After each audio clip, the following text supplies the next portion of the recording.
All right, so like say autumn leaves, for example. Now today, well, I was showing you like if you have an A minor 7, D 7, G major 7, C major 7, so you can add, you know, a 9 over here.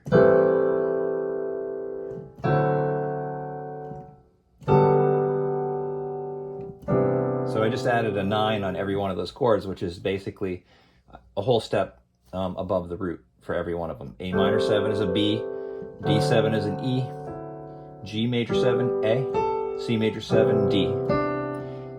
There's one thing, and here's another thing. You can add the 13. Think of this 13. So it's basically, here's the A. You're going to go down a whole step and a half step. There's your note. That's really a 13, so you're going to go 13. This one's harder to think about for sure. And then B for the D major 7 is a 13.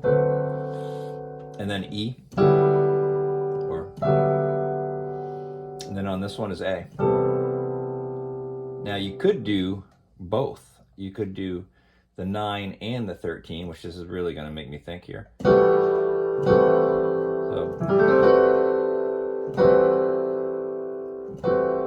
and then on the D7 you have the E and the B. So it's not much different really. And then on this one you have, on this one you have this. They're beautiful chords. Another way to come up with chords like that, very simple way, is if you go say if you did a root position, and then you go a whole step above it, and you play a minor. So this is a minor 7 chord. So on the right, play a minor chord, the same type of chord, a whole step above. So watch this, B, D, F sharp, so B minor chord stacked on top. So now I have a 9, 11, and a 13. And that's how easy it is. You just take the chord, take the same type of chord, don't put the 7 on it, just put the... So here's an A minor 7 and a B minor. You put it together, you have A minor 7, 9, 11, 13.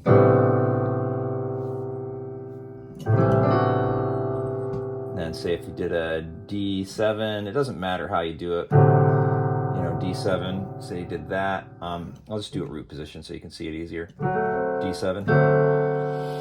Okay, so it's a D7. So now I'm going to go E, G sharp. So some of the notes don't work. So E, E. So if you did a D7 chord, say D, E, make an E major chord above it, because it's kind of like a major chord, sort of. But you're not going to use this middle one, because that's just making it, what would that turn it into? It would turn it into a flat 5. You don't want that. So let's just go like this, 9 and 13.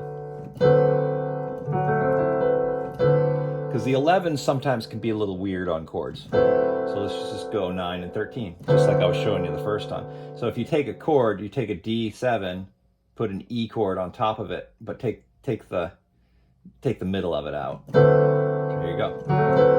And the G major 7, you go a whole step above. It's getting a little low there. Let's go a whole step above. So G, you're gonna play A. Let's do it here.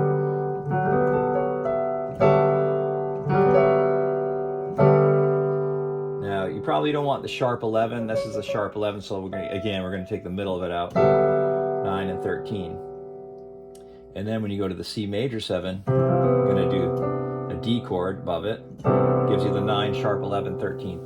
Now this is going into theory. Now this chord, that note is on this chord, because this is the 4 chord of the key of G major.